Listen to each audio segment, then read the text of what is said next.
सूत्रों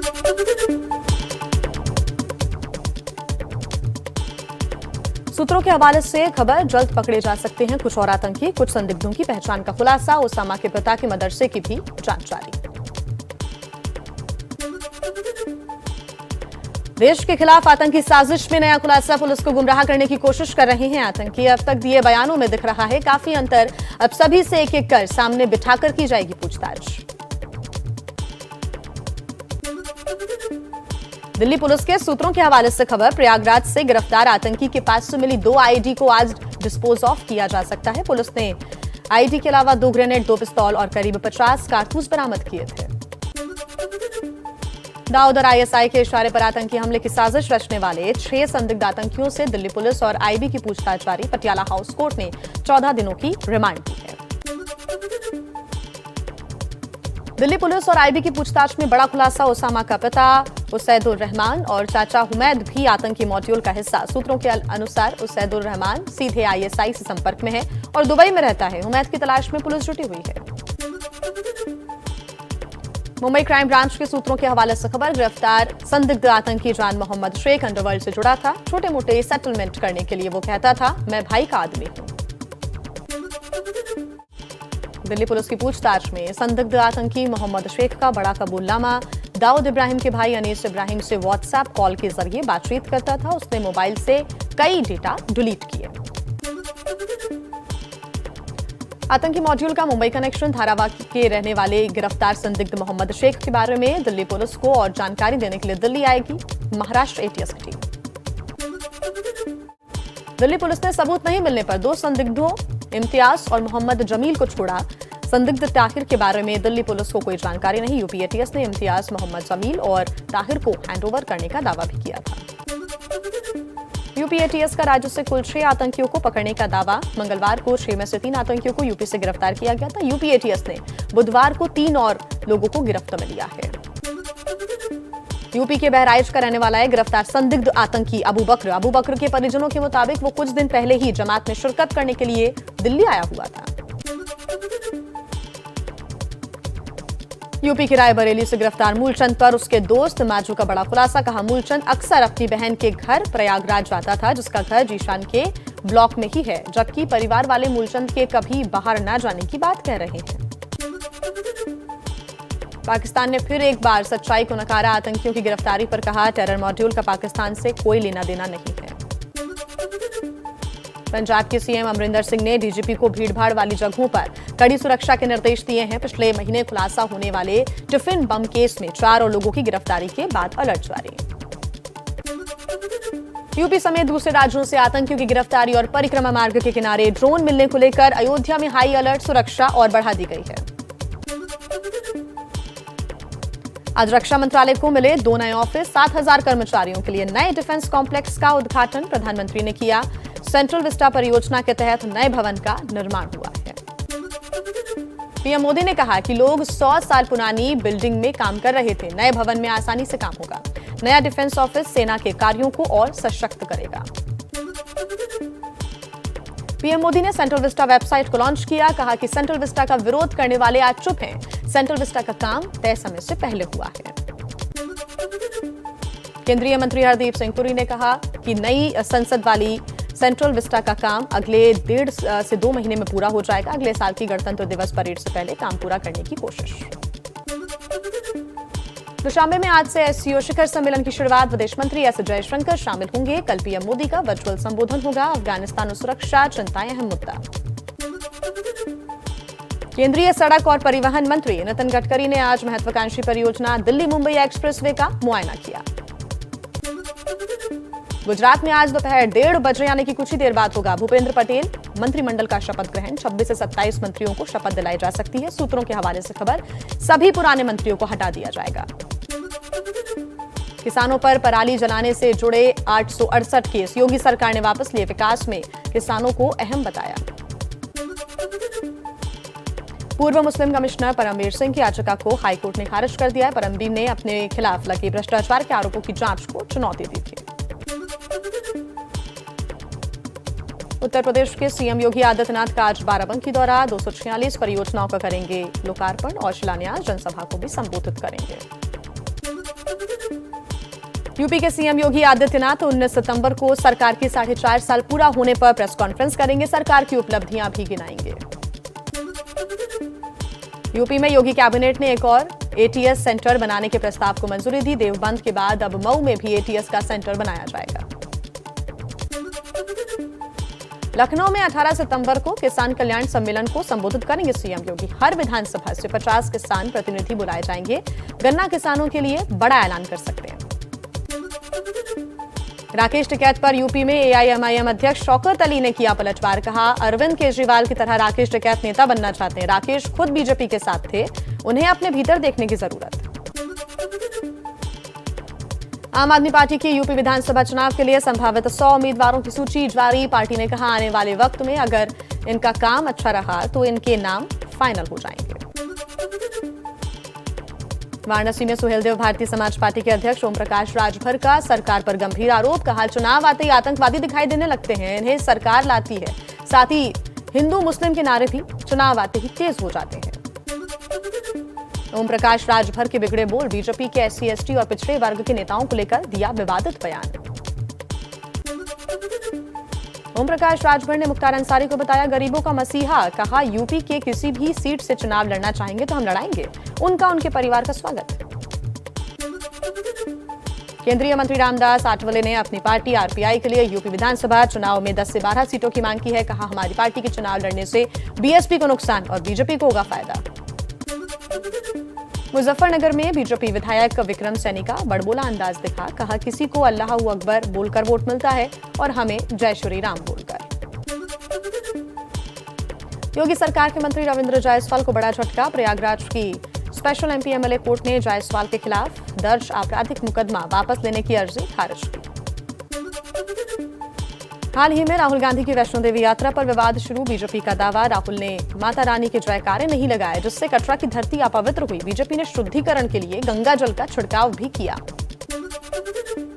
दिल्ली में महिला कांग्रेस के स्थापना दिवस कार्यक्रम में राहुल गांधी का संघ पर हमला। बीजेपी आरएसएस के लोग झूठे हिंदू हैं, ये हिंदू धर्म की दलाली करते हैं। घट गई है दुर्गा लक्ष्मी सरस्वती की शक्ति। बीजेपी प्रवक्ता संबित पात्रा का राहुल पर पलटवार। बोले, बार बार हिंदू धर्म की भावनाओं को आहत करने का काम कर रहे हैं राहुल गांधी, देश से माफी मांगे। मध्य प्रदेश के बीजेपी विधायक रामेश्वर शर्मा ने कहा, हिंदू देवी देवताओं का अपमान करने पर राहुल गांधी देश से माफी मांगे। गुरुवार को एफआईआर दर्ज कराऊंगा। टीएमसी की अर्पिता घोष ने राज्यसभा सांसद पद से दिया इस्तीफा। सभापति वेंकैया नायडू ने इस्तीफा मंजूर किया। सूत्रों के हवाले से खबर, बंगाल सरकार के एक पूर्व मंत्री राज्यसभा जा सकते हैं। मोदी सरकार का टेलीकॉम सेक्टर के लिए बड़े राहत पैकेज का ऐलान। 100% एफडीआई को मंजूरी। सबसे बड़ी बात, पेनाल्टी जमा करने के लिए 2 की जगह अब 4 साल की मोहलत दी गई है, लेकिन ब्याज जमा कराना होगा। मोदी कैबिनेट ने ऑटो और ड्रोन सेक्टर के लिए पीएलआई योजना पर भी लगाई मुहर। इसके लिए 26,018 करोड़ रुपए का प्रावधान किया गया है। केंद्रीय सड़क एवं परिवहन मंत्री नितिन गडकरी ने आज महत्वाकांक्षी परियोजना दिल्ली मुंबई एक्सप्रेसवे का मुआयना किया। पंजाब के सीएम कैप्टन अमरिंदर सिंह के बयान पर हरियाणा में बवाल। नाराज बीजेपी कार्यकर्ताओं का रोहतक में प्रदर्शन। अमरिंदर ने किसानों को दिल्ली और हरियाणा में जाकर आंदोलन करने को कहा था। कैप्टन के बयान पर करनाल में बीजेपी का निशाना। कहा, कांग्रेस भोले भाले किसानों के नाम पर ओछी राजनीति कर रही है। अमरिंदर सिंह का चेहरा बेनकाब हो गया। यमुनानगर में कैप्टन अमरिंदर सिंह के विरोध में सड़कों पर उतरे बीजेपी कार्यकर्ता। कैप्टन का पुतला फूका, जमकर की नारेबाजी। विधायक घनश्याम दास अरोड़ा बोले, कैप्टन का बयान सरासर गलत, बर्दाश्त नहीं किया जाएगा। फतेहाबाद में भी कैप्टन के खिलाफ प्रदर्शन। शहर के लालबत्ती चौक पर जलाया गया अमरिंदर सिंह का पुतला। किसान संगठनों से बातचीत के लिए हरियाणा सरकार ने उच्च स्तरीय कमेटी बनाई। गृह मंत्री अनिल विज ने कहा, बंद रास्तों को खोलने के लिए किसानों से बातचीत होगी। कृषि कानून को लेकर कांग्रेस ने अकाली दल को घेरा। सिद्धू बोले, बादल परिवार ने ही रखी थी कानून की नींव, उनके प्रस्ताव को ही केंद्र ने माना। चुनाव के बाद फिर बीजेपी के पास चले जाएंगे। पंजाब चुनाव पर भी किसानों के गुट में मतभेद। संयुक्त किसान मोर्चा का ऐलान, चुनावी घोषणा तक कोई भी पार्टी ना करे चुनाव प्रचार। तो भारतीय किसान यूनियन का बयान, बीजेपी के अलावा बाकी पार्टियों का ना हो विरोध। 95 करोड़ मुआवजे की मांग को लेकर मोहाली पहुंचे पंजाब के 6 जिलों से किसान। चंडीगढ़ में सीएम आवास घेरने निकले किसानों को पुलिस ने रोका। कैप्टन ने 21 सितंबर को मिलने का वक्त दिया है।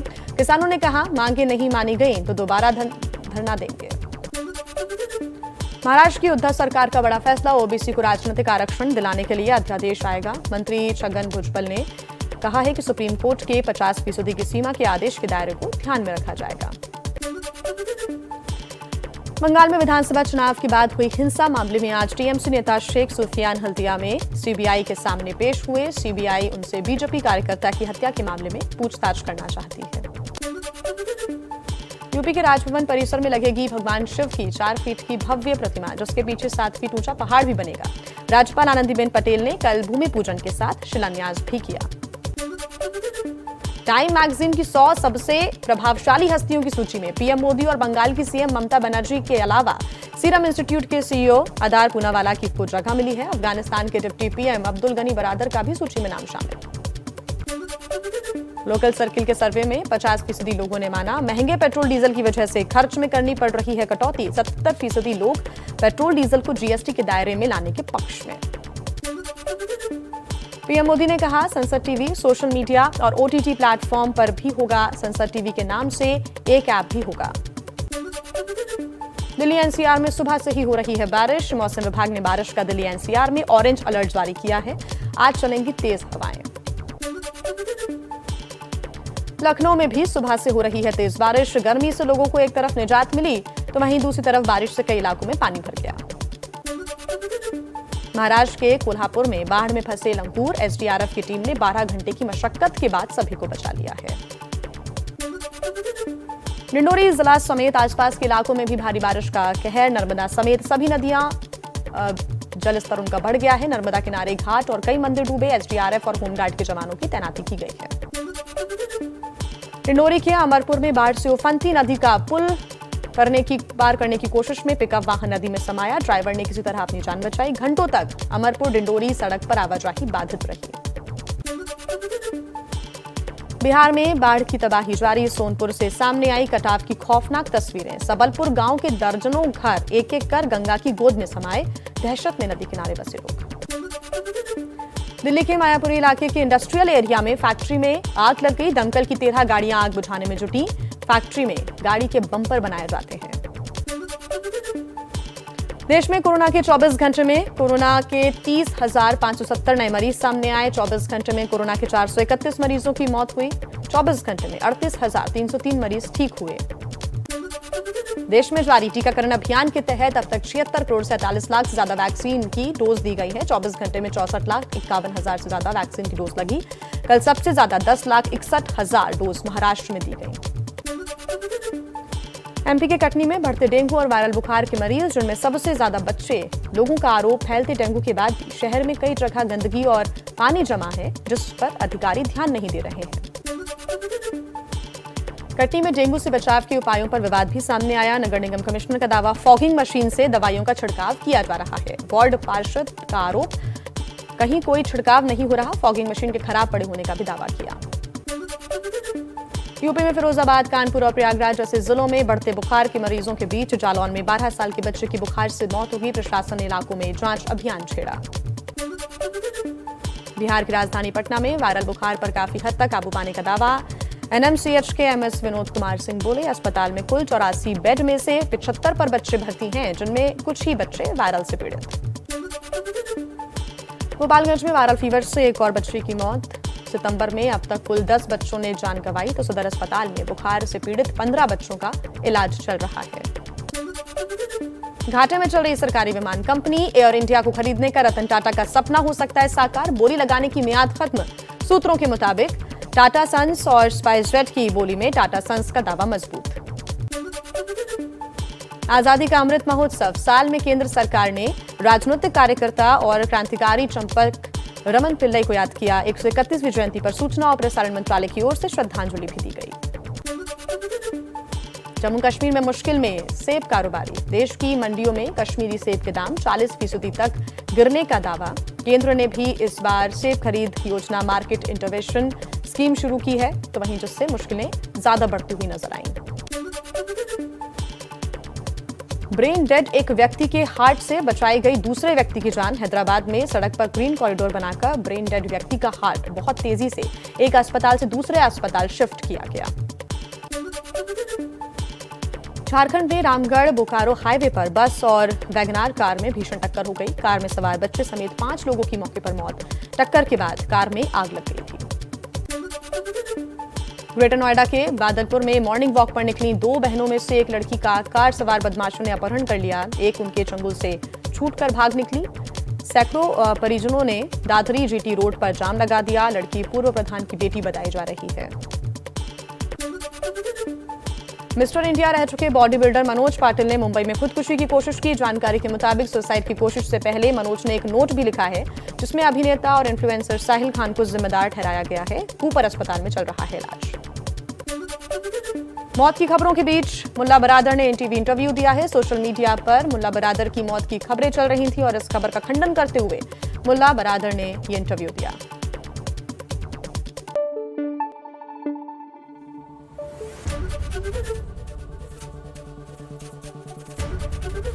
एबीपी न्यूज आपको रखे आगे।